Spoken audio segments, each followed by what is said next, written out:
그리고 다시 1, 서정갈래의 흐름, 1강 청기파랑가.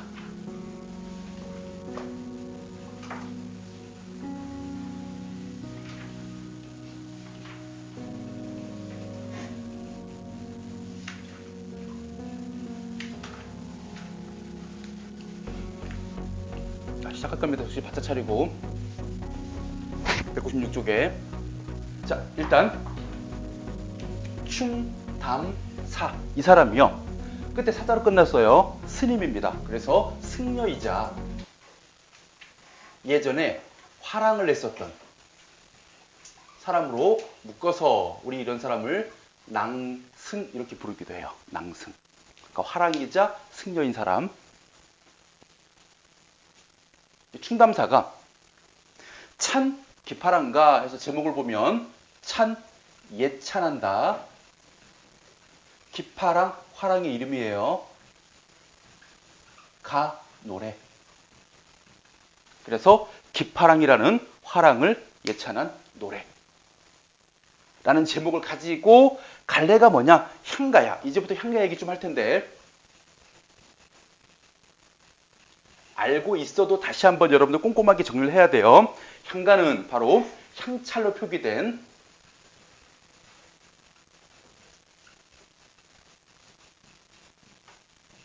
신라의 노래.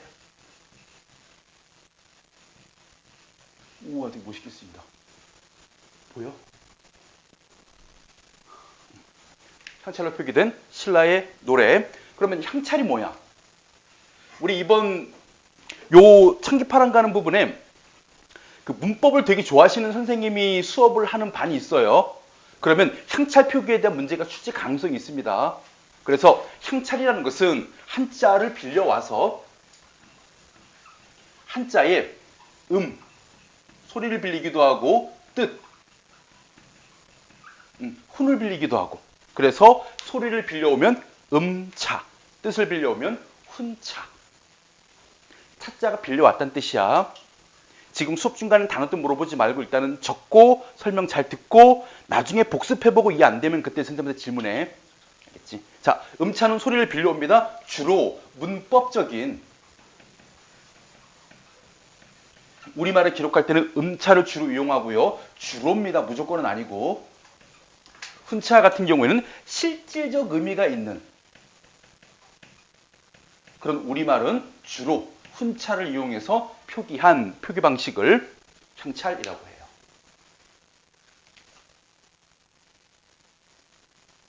향찰로 표기된 신라의 노래. 두 번째입니다. 이거 나중에 본문 한번 설명해 드릴 거예요. 두 번째입니다. 자, 향가는요. 처음에 4, 9, 체에서 8, 9, 체를 거쳐서 19, 체로 발전하는 양상을 보이는데 말 그대로요. 4줄짜리, 8줄짜리, 10줄짜리. 그래서 4줄짜리는 보통 초기 형태고 민요적인 성격을 지니고 있는 노래가 많아요.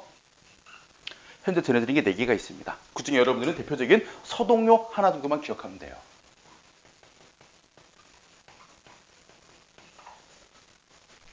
두 번째, 8구체. 얘는 8줄짜리. 초기 형태에서 완성된 형태로 넘어가는 중간 단계예요. 그래서 얘는 중기 형태고 과도기적인 성격을 지니고 있는 노래로 현재 전해진 거 2개밖에 없습니다. 그 2개 중에 여러분들은 이 작품을 기억해야 됩니다. 모, 죽, 지, 랑, 가. 여기는 모, 죽, 지, 랑, 가랑 우리가 지금 배우게 될 청기파랑가랑 비교하는 문제 출제 가능성 아주 높습니다. 지금 어떤 패턴이냐면 기파랑을 예찬하는 노래인 것처럼요. 죽지랑을 흠모 또는 추모하는 노래여서 똑같이 화랑이 등장을 합니다. 알겠죠? 그런 의미에서 요 비교가 될 거예요. 자, 그리고 마지막입니다. 19채 10줄짜리입니다. 그래서 가장 완성되고 가장 잘 다듬어졌다 해서 정제된 형식을 지니고 있는 10줄짜리. 우리 여기 지금 참기파란가 있으니까 딴 거 쓰겠습니다. 제망매가.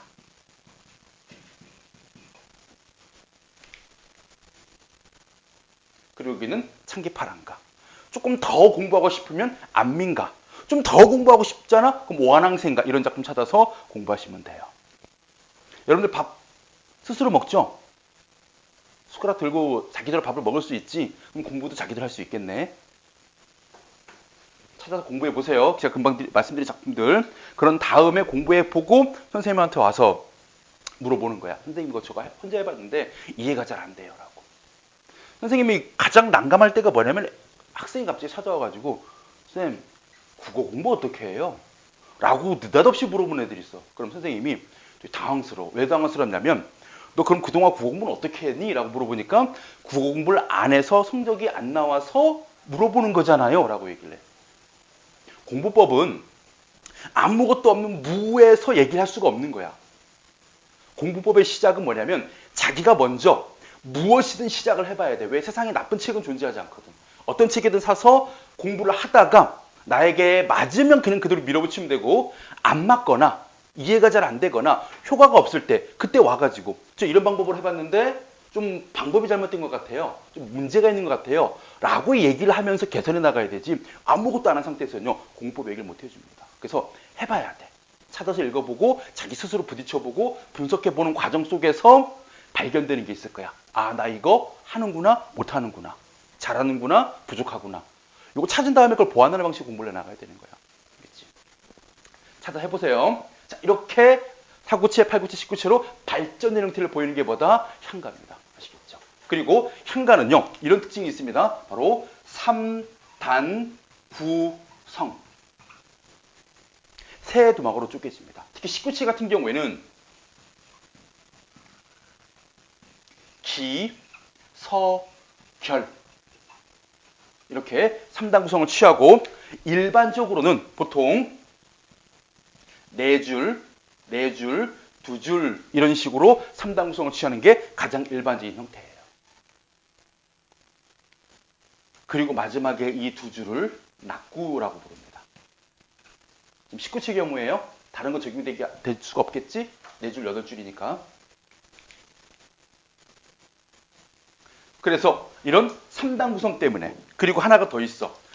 낙구의 첫머리에 뭐 들어갈까요? 아으. 아으. 이거 뭐야? 감탄사.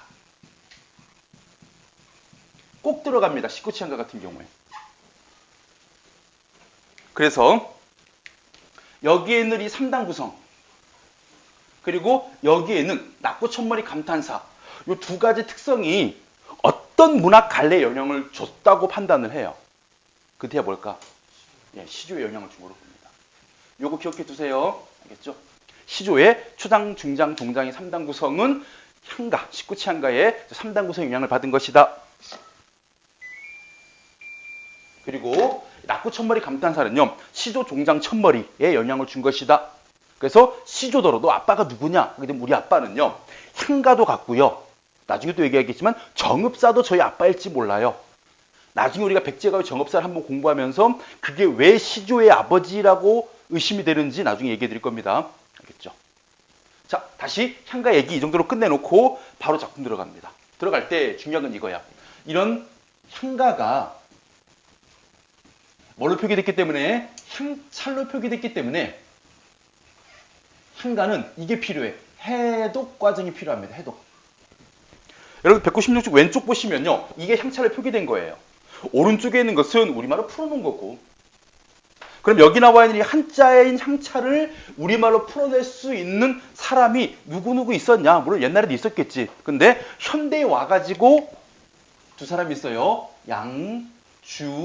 양주동이란 분과 김완진이란 두 분이 계신데 두 분이 전공이 달라요. 양주동 교수님은 문학 전공이었고요. 시인이기도 했어요. 그래서 여러분들 어버이 은혜란 노래 나실제 괴로움 다 잊으시고 그 노랫말을 지은 사람이 양주동이에요.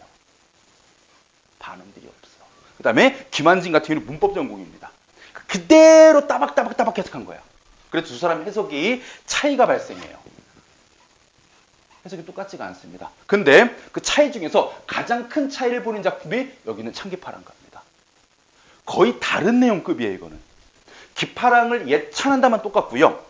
예찬하기 위해서 비유하고 있는 소재도 다르고, 그 다음 첫 번째 나타나고 있는 그 여로 이첨이라는 단어도 마찬가지. 한 명은 열침에, 한 명은 흐느끼며, 이런 식으로 아예 방향 자체가 다른 해석이 나와요. 그래서 창기파랑가 공부할 때는 여러분들이 지금 여기 실려 있는 건 양주동 거예요. 나중에 김한진 것도 같이 공부를 해야 됩니다. 그때 중요한 건 이거야. 두 개를 같이 동시에 공부하면 문제가 발생해요. 헷갈려. 우린 지금 양주동 거로 시험 보는데 시험 볼 때 김한진게 생각날 수도 있거든. 그런 혼동을 방지하기 위해서 양주동 거만 먼저 쫙 한번 보고 완벽하게 이해가 됐어. 그런 다음에 김한진 거와 비교를 해보는 방식으로 공부를 해야지. 두 개 동시에 하잖아요. 문제가 발생합니다. 아시겠죠? 아마 학교 선생님들 이 언급을 하셨을 거예요. 그죠? 해석이 두 가지가 있다. 다르다. 심지어는 구성도 다르고요. 비유 대상도 달라요. 그건 나중에. 우리는 뭐부터? 양주동 거부터 완벽하게. 자, 보겠습니다. 첫 번째 부분. 우리가 기라고 할 수 있는 부분. 기 부분요. 1구부터 3구까지입니다.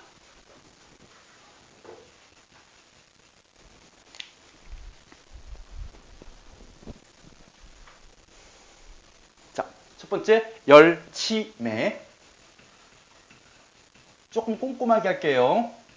열어 젖히며. 이거 해석 두 가지로 가능한데 혹시 그 얘기 하셨나요? 열어 젖히며 두 가지. 누가 무엇을 열어 젖히며?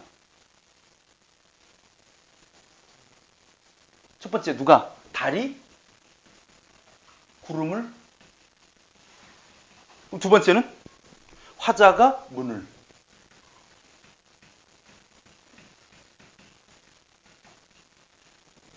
이럴 수도 있어요. 바깥 경치를 보기 위해서 화자가 문을 열어젖히며 달을 발견한 것일 수도 있고, 또는 하늘을 바라보고 있는데 갑자기 구름을 걷어젖히며 달이 나타난 것일 수도 있는 거예요. 알겠죠? 위쪽으로 봐야 조금 해석이 예뻐요. 알겠죠? 달이 구름을 열어젖히며 나토얀, 나타난.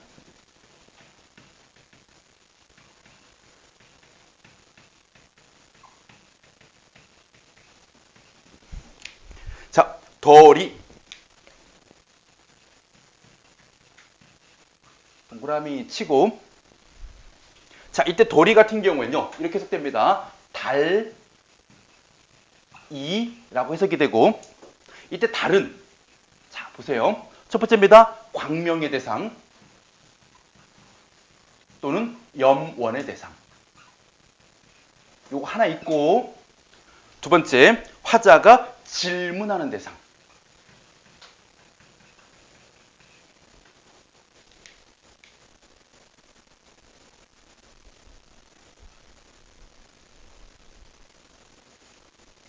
일단 이 작품의 표면적 흐름으로만 봤을 때는 이게 일단은 눈에 띌 거예요.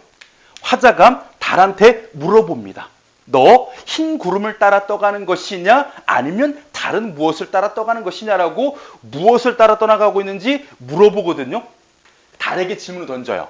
그러니까 질문의 대상이긴 한데 왜 광명염원이란 이런 아주 긍정적인 기능이 앞에 의미가 붙어 있냐면, 이건 나중에 뒤 끝부분 가면 나중에 이해가 되는 게 있습니다. 뭐냐? 잘 봐. 화자가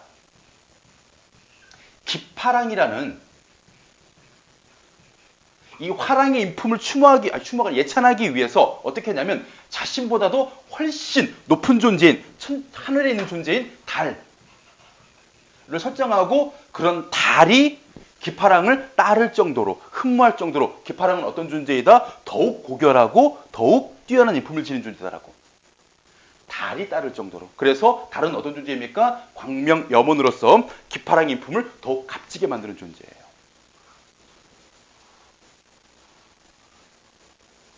그러니까 이런 식으로 비유하면 되겠지. 가끔 유튜브 보다 보면 그런 거 있잖아.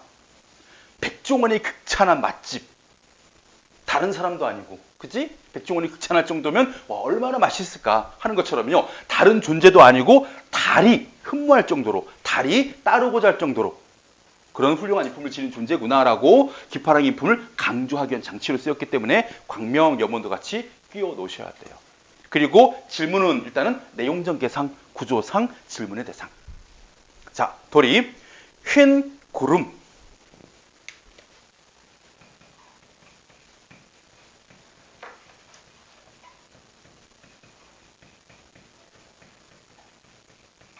일단은 뭐 그냥 색채 이미지 그냥 간단하게 하나 써두시고요. 그게 중요한 게 아니에요. 이 흰 구름이 왼쪽으로 쭉 가보세요. 뭐가 쓰여 있습니까? 한자 행찰로 백운 이렇게 쓰여 있잖아요. 백운.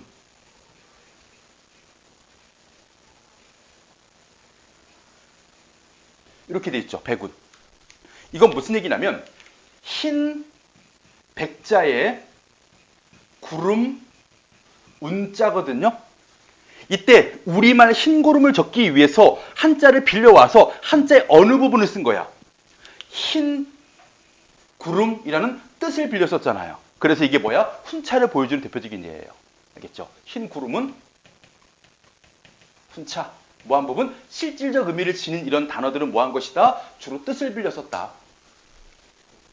훈차를 보여주는 예예요.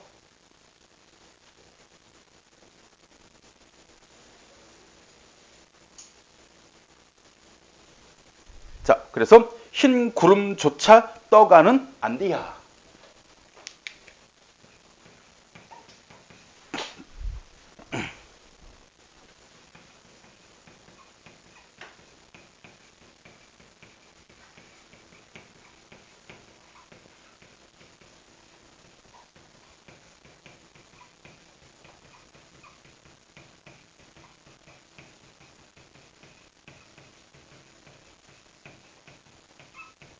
저 흰 구름을 따라 떠가는 것이 아니냐. 이 마지막 안디하 아니냐라고 뭐 하는 거예요? 질문을 던지고 있습니다. 그때 이 질문이 이거예요.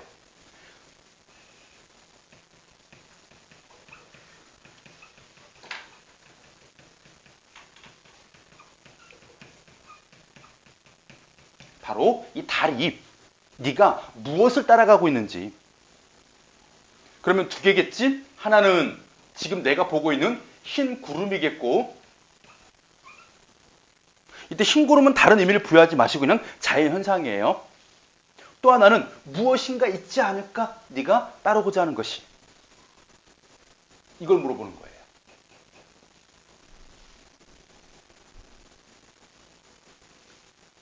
그래서 여기까지 첫 번째 부분이죠. 기 부분.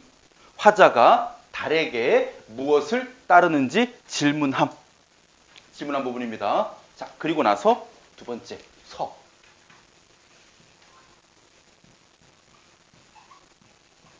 다섯 번째부터, 아니 미안해, 네 번째부터.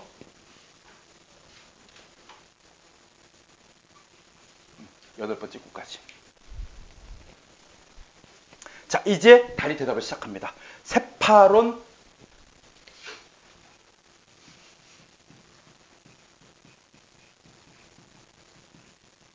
새파란. 자, 요것도 색채 이미지 써두시고요. 꼼꼼히 하려고 이렇게 하는 겁니다. 새파란 나리, 여기 동그라미.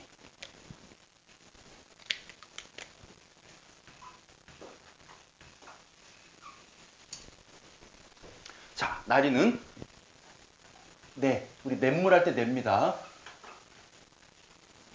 자, 어떤 속성을 지니고 있느냐? 바로 맑고 깨끗한 속성.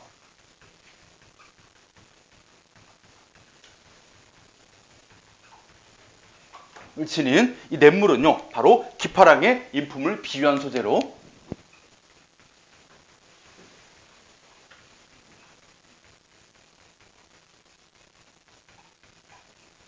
어떤 인품? 바로 이 냇물이 지니고 있는 맑고 깨끗함하고 유사해야 돼요. 그러면 기파랑의 어떤 인품입니까? 바로 깨끗하고 청렴한 성격.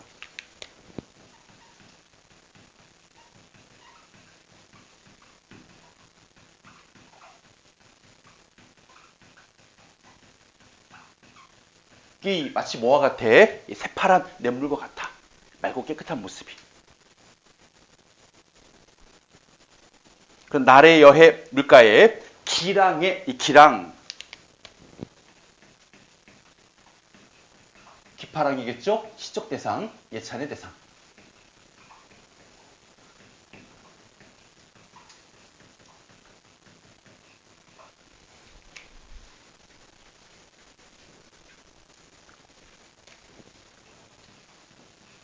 여러분들 이런 표현 나오면요. 전부 다 이렇게 생각하시면 됩니다. 모습.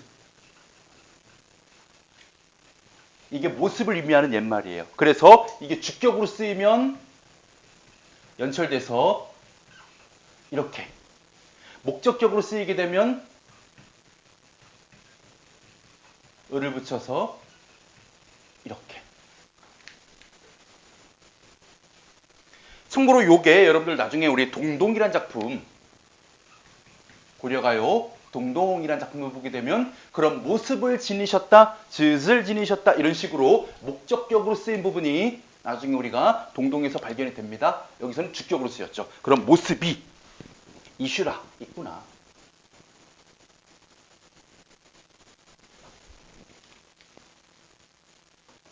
모습이란 뜻이에요. 모습. 즈.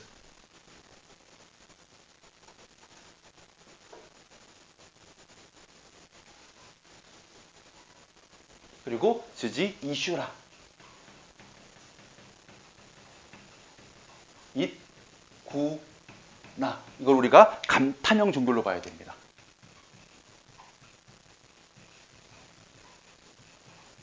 와, 그 맑고 깨끗한 물에 기파랑의 인품이 담겨 있어. 라고 감탄하는.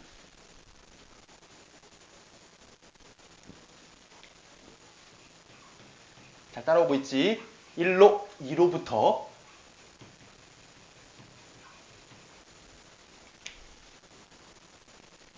나릿, 냇물에 죄벽.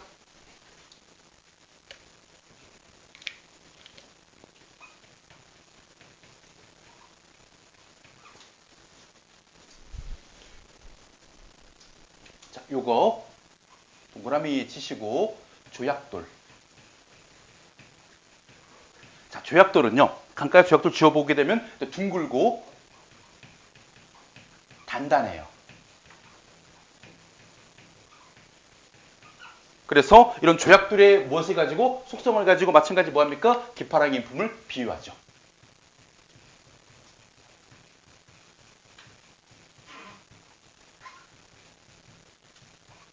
그럼 조약돌과 유사해야 비유가 되는 거야. 어떤 인품? 바로 둥글기 때문에 원만하고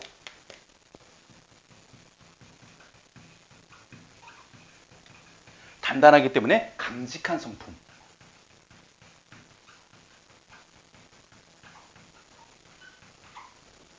그러니까 사람이 겉으로는 다른 사람들과의 관계가 좋아. 원만해. 그런데 자기 내면으로는 되게 강직한 성품을 지녔어. 쉽게 굽히지 않는. 그리고 외유내강 이런 말도 떠올 수 있겠지. 그런 기파랑의 조약돌과 닮은 이런 성품을 드러내기 위해서 죄벽이라는 조약돌에다가 비유를 했습니다. 두 번째 소재예요.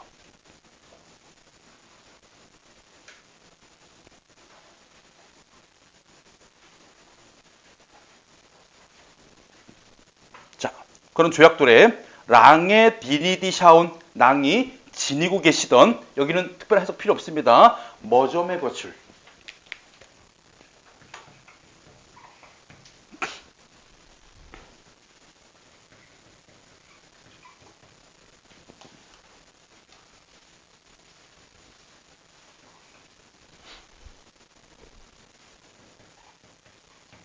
마음의 끝을. 즉 기파랑의 그 인품의 끝이라도 따르고 싶다. 이건 뭐예요? 바로 흠모하는 마음입니다. 기파랑의 인품을 흠모하는 마음. 끝을 뭐하고 싶어? 존노하적 따르고 싶구나.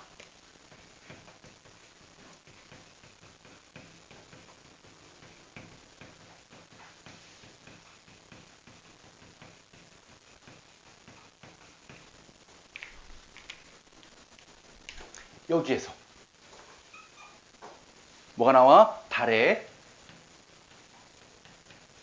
대답이 나오죠. 아까 질문이 뭐였어? 네가 따라가는 것이 무엇이야? 무엇을 따르고 있니? 라고 물어보니까 내가 따르고 있는 것은 이거야. 내가 따르고 싶은 것은 기파랑의 인품이야. 그러면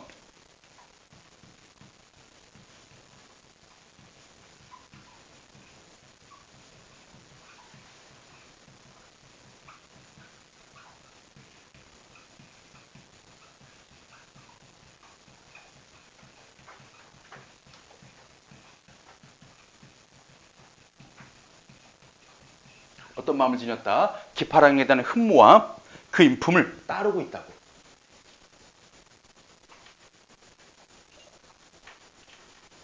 그리고 중요한 건 실제로 달이 사람에게 대답을 할 수가 없는 거잖아. 그럼 이거 문학적으로 표현한 거예요.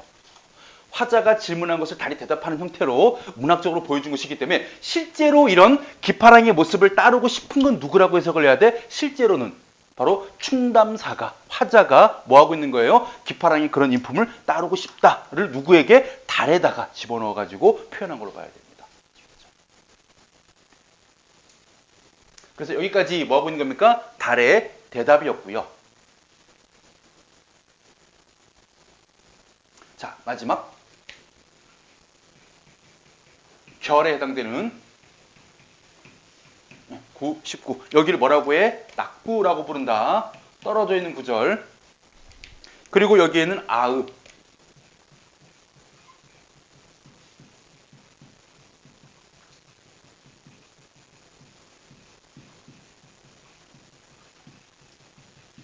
바로 낙구 첫머리의 감탄사예요. 그래서 낙구 첫머리의 감탄사 이 부분은 뭐합니까? 이제까지 진행되어 오던 자신의 정서가 모이고 드디어 뭐하는 거야? 탁 터지기 시작하는 거죠. 정서의 집약을 보여주는.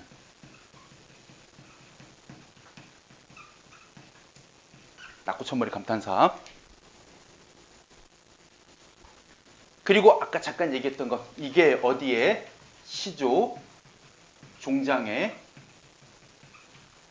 영향을 주었을 것이다. 라고 추정한 부분이에요.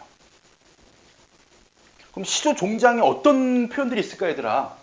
실제로 시조 종장이 세 글자를 맞춰야 되잖아. 그럼 이런 게 있어요. 어지버 라든가 아모타 이런 감탄사가 세 글자로 만들어지는 실제 시조의 표기들이 있거든요. 요거를 뭐의 영향을 받은 걸로 보는 거야? 식구치한가의 낙구 감탄사 영향을 받은 걸로 봅니다.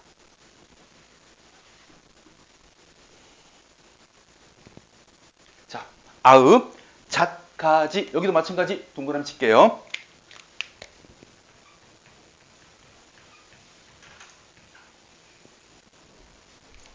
중간에 살시옷 있네. 잣나무 가지.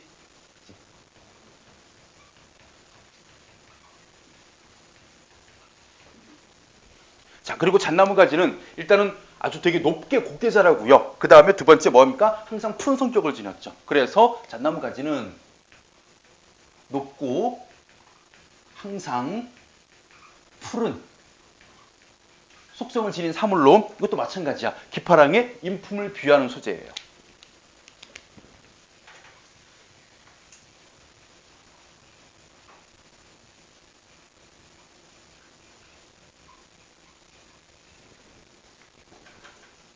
그래서 기파랑의 어떤 인품?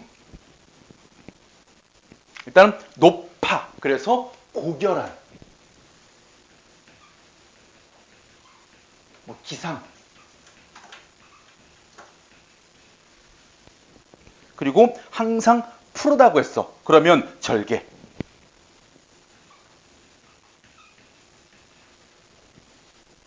그리고 상징하는 작가지. 기파랑 인품을 비유한 마지막 표현이죠. 그랬을 때 우리가 이런 거 많이 떠올려야 돼요. 뭐가 있습니까? 김정희의 그림 새한도와 물론 관련 작품으로 고재종의 새한도도 있겠지만 여기에 보게 되면 소나무와 잣나무가 나오잖아요. 이 나무들은 모두 겨울 추위에도 시들지 않는 항상 푸름을 유지하는 새한고절의 나무로 유배 생활의 의연히 견디는 김정희 자신일 수도 있고 이런 정치적인 상황에서도 자신에 대한 의리를 지켰던 이상적일 수도 있고 그런 존재를 무엇으로 소나무와 잣나무로 형상화한 것처럼 여기도 마찬가지 기파랑이 지니고 있는 인품을 잣나무 가지에다가 비유한 것으로 보면 되죠. 그래서 전부 다 사람을 어떤 자연물에다 비유한 거예요. 자, 그리고 마지막입니다. 서리 못 누올 이때 서리는 세모로 칠게요.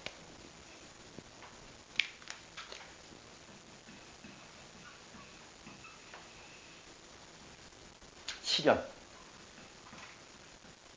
또는 유혹 상징하는 서리.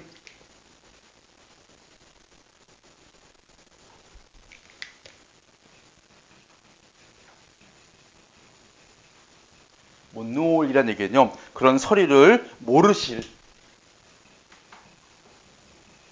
쉽게 말하면 시련에 굴하지 않는, 이렇게 해석하시면 됩니다. 서리 못 놓을이라는 얘기는 시련에 굴하지 않는.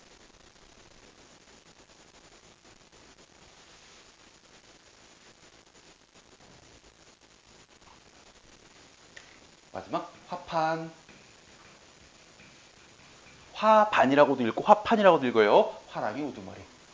이거는 비유적 표현 아닙니다. 그대로 기파랑이 어떤 위치에 있었는 것만 얘기한 것이지 인품을 비유한 소재가 아닙니다. 화랑의 우두머리.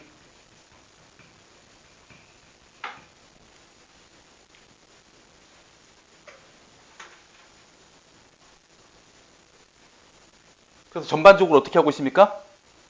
기파랑의 인품에 대해 가지고 자연물을 통해서 비유를 하고 있고, 두 번째, 화자가 질문을 던진 부분, 달이 대답하는 부분, 참고로 마지막은요, 화자의 독백 부분이에요. 화자가 자신이 생각하고 있는 기파랑의 인품에 대해서 잣나무가리를 떠올리면서 독백하는 부분. 그리고 여기서 추가적으로 하나만 더 말씀드릴게요. 이거 꼭 중요하진 않은데 나중에 헷갈릴까봐, 시선의 이동. 어떤 식으로 보면 돼요? V자로 보시면 되죠. 이렇게. 처음에 뭐 봤어? 달 봤잖아, 달. 그치? 그러다가 뭘 봤어요? 내와 조약돌을 봤잖아요.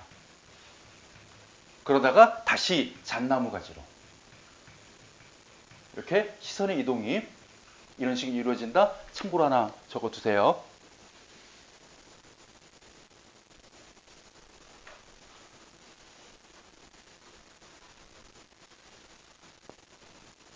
자, 요걸 가지고 핵심 정리만 보겠습니다. 일단 구성상 특징 전체 세 부분으로 이루어져 있습니다. 1구부터 3구까지 우리 기에 해당되는 부분, 화자의 질문, 달에게 질문합니다. 흰 구름을 쫓아 떠가고 있는지 아니면 다른 무엇을 따르고 있는지 질문을 하고, 그 다음 두 번째 서부분, 달의 대답, 네 번째부터 여덟 번째 줄까지 달이 대답합니다. 뭐라고? 기파랑을 흠모하여 따르고 있다고. 마지막 세 번째 결 부분, 낙구 부분이죠. 화자의 독백, 예찬합니다. 무엇을? 기파랑의 높은 절개 또는 고귀한 성품을 예찬하는 부분으로 3단 구성으로 내용이 완결됐어요. 그리고 이번에 기파랑을 나타내는 상징적인 시어입니다. 첫 번째, 나리, 냇물은 깨끗하고 청렴한 태도와 성격, 죄벽은 원만하면서도 강직한 성격, 자득까지는 고결한 인품 또는 기상해도 됩니다. 역경이 굴하지 않은 절개. 그래서 이 세 가지 소재를 가지고 뭐 하고 있는 겁니까? 기파랑의 고매한 인품에 대한 예찬을 하고 있는 작품이에요. 그래서 우리가 이거를 우리 미적 범주라는 게 있잖아요, 여러분들.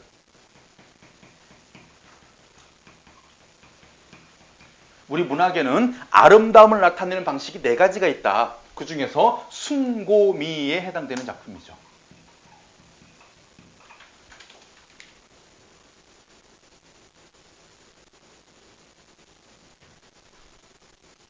골개미하고 반대되는 거예요. 대상을 뭐 하는 겁니까? 예찬하고 끌어올리는 방법은 순고미. 끌어내리고 풍자 조롱하면 골개미라고 해요. 작년에 배웠을 거예요. 이 네 가지의 미적 범주. 그리고 마지막 하나 요거 더 하고 뒷부분으로 넘어가겠습니다. 참고로 소화제 문제랑 확인 문제랑 뒤에 있는 주요 문제 한 번 더는요, 다음 시간에 풀어오시면 돼요. 그때 풀이하겠습니다. 여기서 풀면 우리가 시간이 아깝거든. 바로 아까 얘기했던 드고의 모, 죽, 지, 랑, 가와 비교할 텐데, 죽지랑이라는 화랑이 있습니다. 그때 드고라는 사람이요, 죽지랑 밑에 있었던 낭도였어요. 근데 이 모를요, 두 가지로 해석할 수 있습니다. 하나, 추모로 해석하는 경우, 또 하나, 흠모로 해석하는 경우. 추모는 죽지랑의 죽음을 안타까워하는 거고요. 흠모는 죽지랑의 인품을 따르고자 하는 거예요. 그러면 모 죽지랑가를 어느 방향으로 해석을 해야, 흠모라고 해석을 해야 이 작품하고 성격이 비슷해지는 겁니다. 참고로 창기파랑가를 기파랑의 죽음에 대한 추모 이런 식으로 해석하게 되면 약간 문제가 생겨요. 그거 조심하셔야 됩니다. 혹여 그런 설명을 하시면요. 물론 기파랑이 죽은 다음에 썼겠죠. 근데 작품 표면에는 추모의 의도는 나와 있지 않아요. 예찬 의도가 강하게 나타나는 겁니다. 그러니까 이 작가가 이 작품을 창작한 주제의식 이런 걸 중요시하게 봐야 돼. 그래서 흠모 쪽으로 가야 되고 예찬 쪽으로 가야 돼요. 그럼 이 작품을 왜 지었을까 여러분들 보시면요. 왜 추모가 아니라 예찬인지 어디에 있냐면 198쪽에 학습활동탐구 2-2번에 보시면 충담사가 이 작품을 창작한 시대적 분위기가 나와 있어요. 내용 한번 읽어볼게요. 충담사가 살았던 경덕왕 때는 신라가 삼국통일한 지 100여 년의 시간이 흐른 후였답니다. 그래서 이때는요. 태평과 안일의 시대가 열리면서 무슨 얘기야? 더 이상 전쟁을 치르지 않아도 되는 시대가 온 거예요. 삼국을 통일해버렸으니까. 100년이 지났으니까. 그런 상황에서 신라는 불교나 유교, 중국의 학문을 중시하는 문관 세모 칠게요. 문관. 찾으셨죠? 문관들이 높은 지위를 차지하게 되었답니다. 그리고 신라의 국풍으로 인정받고 있고 화랑정신과 통일전쟁을 이끌었던 무관 동그라미 칠게요. 무관들은 점차 힘을 잃어갔답니다. 왜? 전쟁을 안 하니까. 그래서 충담사는요. 이 시기에 뭐 했습니까? 기파랑을 전면에 내세운 이 작품을 창작을 했죠. 그 의도를 밑에는 예시답 가지고 세 가지를 찾아서 줄 그어보겠습니다. 첫 번째입니다. 제가 줄 그으세요 하는 부분도 줄 그으세요. 고매한 인격을 지녀 숭앙받던 기파랑을 예찬함으로써 그 다음 줄 긋겠습니다. 화랑정신이 점차 쇠퇴해가는 사회에서 화랑 집단의 결속을 다짐하고 화랑정신을 계승하고자. 100년이 지나니까 이제 잊기 시작한 거예요, 사람들이. 그래서 화랑의 결속을 다짐하고 정신을 계승하고자 이 작품을 지었다. 두 번째입니다. 화랑을 비롯한 무관들이 정치적으로 배제되는 상황에서 그 다음 줄 그을게요. 화랑의 우수함을 강조하고 과거의 영광을 되찾고자. 마지막 화랑의 전통과 위공을 나날이 망각하는 백성들에게 그 다음 줄 그을게요. 화랑 정신을 되새기고자. 기파랑을 전면에 내세운 찬 기파랑을 썼습니다. 여기에서 기파랑이 죽은 사람이어서 죽음이 안타까워 얘기가 나와버리면요. 이런 화랑 정신 계승이라든가 그들에 대한 어떤 여러 가지 쉽게 말하면 우수함 이런 게 두각이 되지 않아요. 두각이 되지 않습니다. 그러면 추모 이쪽은요 조금 배제하셔야 돼요, 여러분들. 알겠죠? 조심하셔야 됩니다. 근데 모죽지랑 같은 경우는 추모의 내용이 담겨 있습니다. 그렇죠?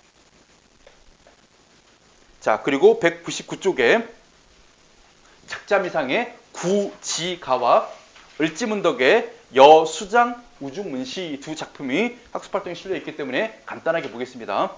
199쪽이죠. 자, 이걸 가지고요. 첫 번째입니다. 창작 시기.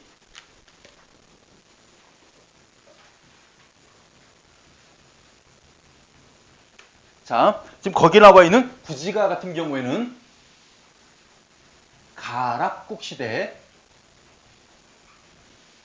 그 다음 여기 있는 여수장 우중문시.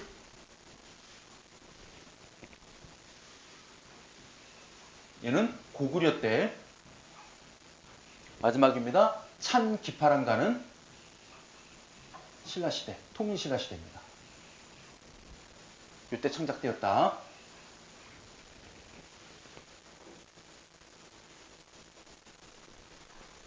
두 번째입니다. 표현수단.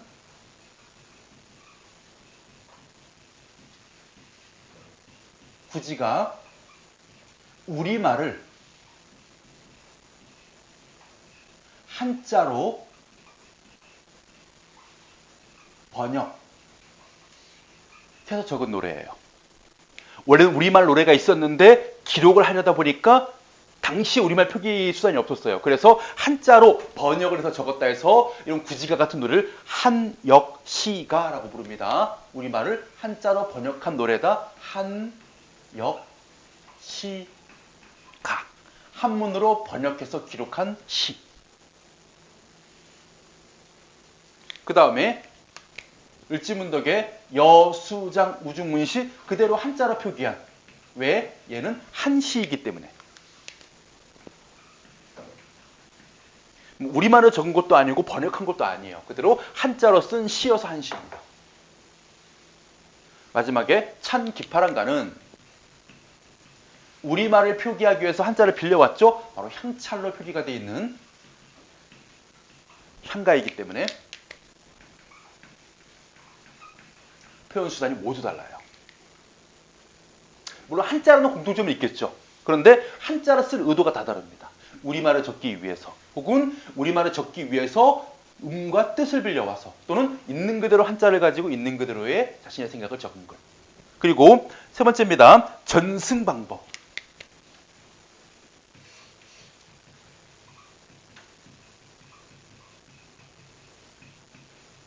자, 후지가 같은 경우에 일단 우리말로 전해지다가 위에 나와 있습니다. 한자로 번역되어서 어디에? 얘는 삼국유사에 실려 있고요.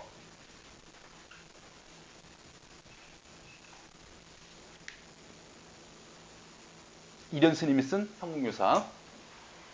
그 다음에 여수장 우중문시 같은 경우에는 그대로 한시여서 이것은 김부식이 지은 삼국사기에 수록돼서 전해지고 있고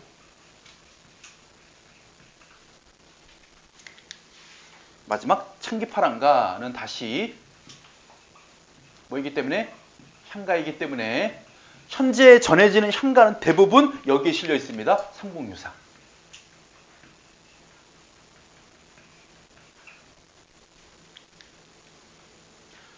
현재 전해지는 향가가 25수가 전해져요. 이 중에 14수, 지금 우리가 배우게 되는 저 사구체, 팔구체, 칠구체 유명한 거 14수가 삼국유사에 실려 있고요.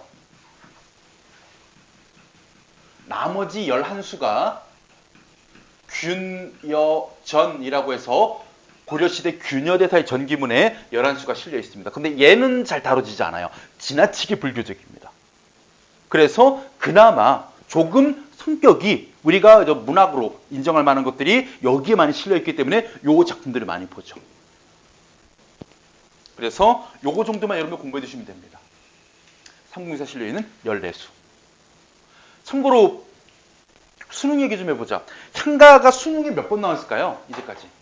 몇 번쯤 나온 걸로 얘기 들어본 적 있어요 혹시? 많이 나왔을까요? 수능에 일단 고전시가 제일 많이 나오는 건요 뭐예요? 가사 아니면 연시조예요. 그죠? 향가는요 제 기억으로는 딱 한 번 나왔습니다. 딱 한 번.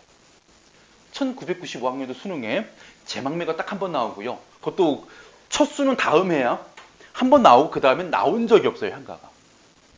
왜 그런 것 같아 얘들아? 일단 작품 수가 적어. 그지? 학생들이 어떤 문학에 대한 변별력을 가르기에는 너무나도 얘가 뭐 한 거야? 작품 수가 적어서 웬만한 애들이 다 알거든. 그래서 내기 힘들고요. 두 번째, 이 문제 때문에 그래요. 우리 학교는 김한진 거로 공부했는데 수능 양주동 거로 나와. 우리는 양주동 거로 공부했는데 또 수능 김한진 거로 나와. 이런 문제가 발생할 수 있는 거예요. 교과서마다 달라요 이게. 어떤 학교는 김한진 거, 어떤 학교는 양주동 거. 그래서 누구 하나 해석을 가져가 버리면 여기서 뭐가 발생하는 거야? 이 불균형이 발생하는 거죠. 그래서 함부로 못 낸다는 얘기도 있어요. 어쨌든 간에 그럼에도 불구하고 공부는 해야 돼요. 이게 있어야만 뭐가 있기 때문에 시조도 발생을 했고 우리 문학에서 향찰이라는 이런 어떤 표기 방식의 어떤 기능도 우리가 이해할 수 있고 그 다음에 신라시대의 사람들의 어떤 정신도 이해할 수 있고 자 이렇게 해가지고 우리가 찬기파란가에 대한 간단한 설명을 마치고 좀 끊어서 여러분들 그 아까 얘기했던 확인 문제랑 주요 문제 한 번들은 다음 시간까지 꼭 풀어 오셔야 돼요. 그렇죠? 그런 다음에 다음 시간 요거를 먼저 풀이를 하고 그 다음에 작품을 뒤에 이어서 나가도록 하겠습니다.